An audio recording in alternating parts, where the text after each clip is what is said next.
Before I became a member of the JCI, I'm just a simple, happy-go-lucky guy. Kung saan-saan mo lang makikita, work, barkada, and I was just an ordinary housewife, a loner type. Andun lang sa bahay, nag-asikaso ng negosyo. Ay meron kaming business and nagbabantay sa bodega. Pagising sa umaga, kain, then mag-prepare sa bodega, yun lang. Then after work, minsan kain sa labas with friends. I was recruited way back 2003 in our local chapter. Our local chapter is JCI Catbalogan Balud Incorporated. During our time, kasi yung chapter namin maliit lang, and we started all boys. Siyempre pag all boys, walang masyadong seryoso. Parang barkada lang, tipong barkada.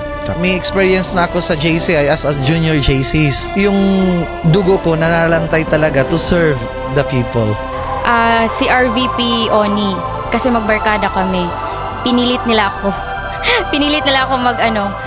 maging member sa JCI.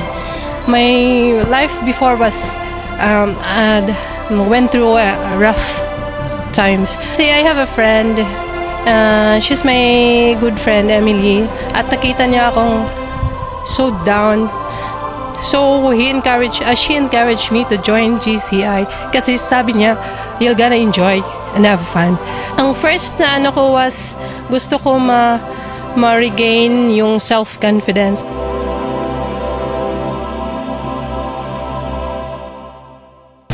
Hindi naman masyadong na-explain what is JCI all about during that time.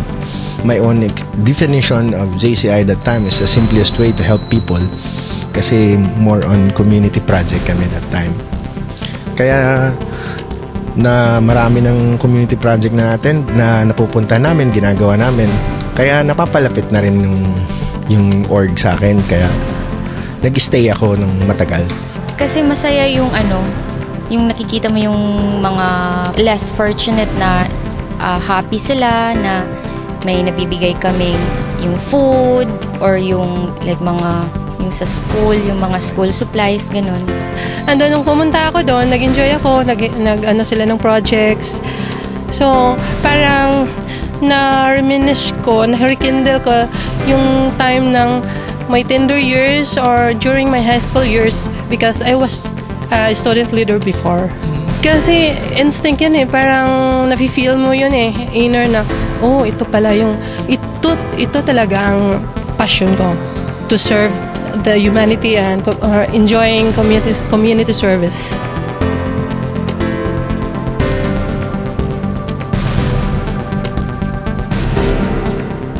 Before ka maging regular JCs, mag-undergo ka muna ng chairman ng isang project para ka maging regular JCs.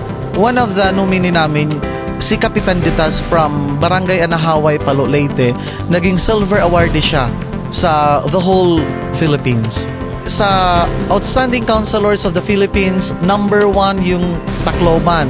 Si Honorable Sambo Yaucasin, ngayon, na siya, Vice Mayor of Tacloban. And then, the regional winner of the Outstanding Councilors of the Philippines, Enrica Chicay Esperas, now the Mayor of Municipality of San Miguel Leyte. Bahagi to ng project ng JCI Philippines. And yung nakatouch, yung kami sa clubhouse, kinuha nila yung mga street children, yung talagang nakakaawa. Kasi yung iba walang tsinelas, pag may tsinelas, hindi pares. Alam ko na talagang nahihirapan sila. Kasi makikita mo yan sa mata Isang experience ko, in our chapter, we go to Island Barangay in Samar. Nagkaroon kami ng feeding program. Simple feeding program. After nung nagbibigay na ng food, kumakain na sila, we interact with the kids. We talk. Anong gusto mo, paglaki mo, sa kahaba-haba ng usapan na, in a way, matatouch mo sila Di mo alam na encourage mo sila in a certain way. Kaya yun ang nagpapasaya pag nakikita mo rin yung tao na tinutulungan mo na ngumingiti.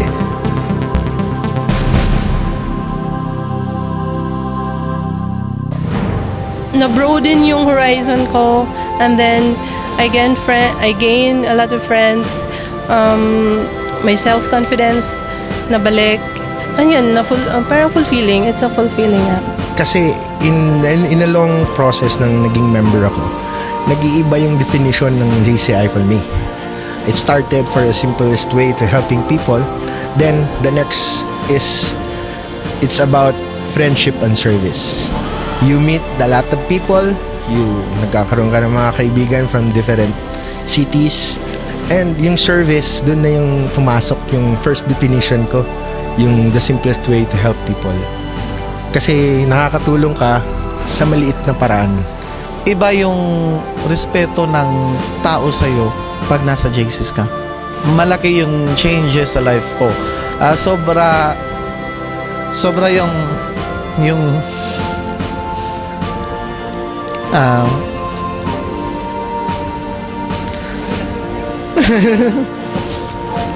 sobra yung feeling ko kasi yung time ko as president na gampanan ko kung paano talaga naging president sa JCI Philippines. Kaya doon na rin, commitment eh. Yun ang last na definition ko ng JCI, commitment eh. Kasi every organization kailangan talaga ng commitment. Kasi if you're committed, you understand what's the organization, nafe-feel mo sa puso mo, and you stay longer because of commitment.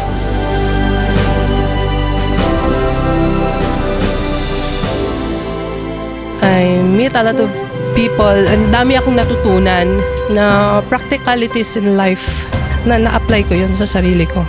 And ayun, my confidence was restored. Lessons, kailangan magtipid. Dapat simple lang kasi maraming less fortunate. So, marami pang dapat tulungan. Di ko talaga makakalimutan yung JCI Philippines. Kasi, dyan ako na in love. Yung naging asawa ko, isang member ng JCI Tacloban. In-accept niya ako kung ano ako. And then, ngayon, mas stronger yung life namin through the JCI.